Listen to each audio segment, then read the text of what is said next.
today I'm going to be showing you some tips and tricks to get the best out of your iPhone. Okay, so a few years ago, Apple changed the default passcode option from 4 digits to 6 digits, and now while this provides you with more security, it takes a little bit longer to put your passcode in, and for most of us, we already had a 4-digit passcode that we used and we remembered and we loved.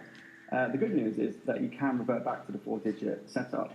So you can go to Settings, you scroll down to Touch ID and Passcode, enter your existing 6-digit passcode, scroll down to Change Passcode here, enter your old one to confirm it's actually you. Now before you enter your new passcode, you tap on Passcode Options, and then select 4-digit numeric code from the list there. This will allow you to put in your 4-digit code. Like so. Now, the next tip on our list is to do with low power mode. Low power mode was introduced in iOS 9, and it automatically asks you if you want to turn it on when you get to 20%, but for those of us with poor battery life, it's probably worth turning on a lot sooner. So this can be done by going to the settings menu again, scrolling down to battery this time, and then toggling on low power mode there. So things like mail fetch and Hey Siri and background app refresh, they'll all be disabled, but the overall effects of this should be minimal. Next on the list is Do Not Disturb. Now this is something we've been using for years and it's something that we swear by. So basically what it does is stops any incoming calls, texts, anything like that when you don't want to be disturbed. Simply enough. So to activate it, just swipe up from the bottom and make sure that's selected there. As you can see, you've got the moon icon highlighted there, and in the toolbar at the top, you'll also see the moon icon there. You can also go into your settings menu to schedule it automatically. So you can have it turn on at 11 PM every night and turn off at 7 AM so you're not disturbed during your sleep or anything else like that. Now, one little hack is that you can allow calls from your favorites. Now, some people like to listen to music when they fall asleep, but the only issue with that is that your music's playing all night long and it's still playing the next morning when you wake up. To set a timer up for your music, you open the clock app, head to the timer tab on the right-hand side, adjust your timer, so say 1 minute. I want to listen to music for a single minute. Now, what you tap here is when timer ends, select that, scroll to the bottom of the page, and you'll see Stop Playing right at the bottom.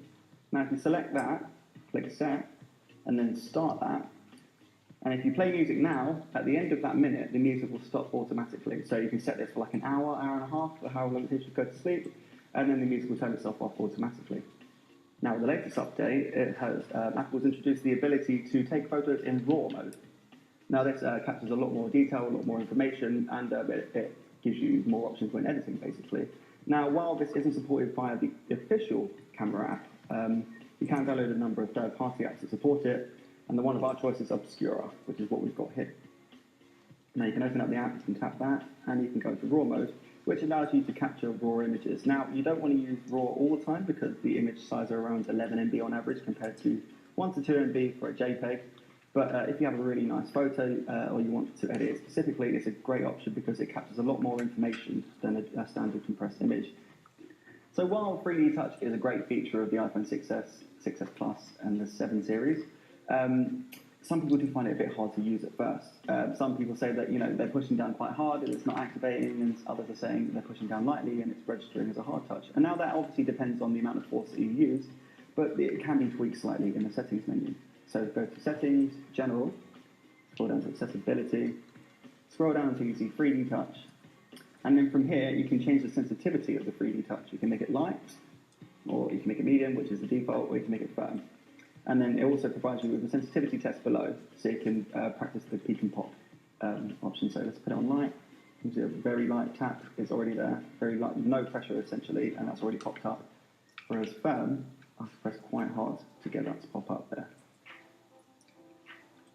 Now, if your phone has a Motion M9 coprocessor or later, you'll also be able to take advantage of Raise to Wake, which is simple, just raise your iPhone, and it'll wake up without you having to press any buttons. And it's good just to check your notifications quickly or to check the time, but you don't want to unlock your phone.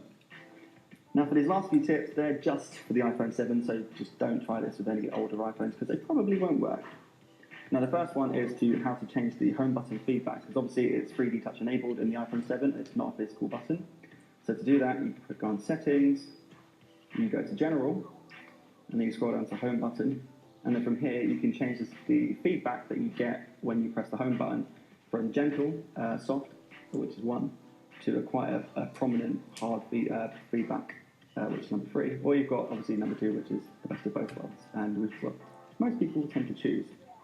Now, obviously, with a software-enabled home button, if the iPhone freezes, it becomes very hard to force restart. Now, Apple's thought of this, and instead of holding the power button and the home button as you usually would to force restart your iPhone, it's slightly different with the iPhone 7 and 7 Plus.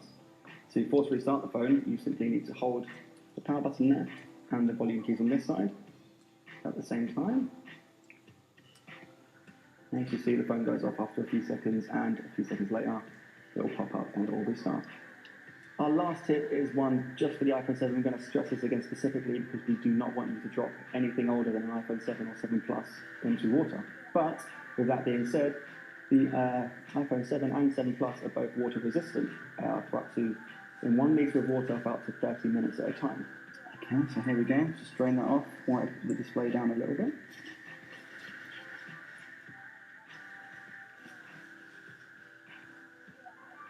And as you can see, the screen is working perfectly.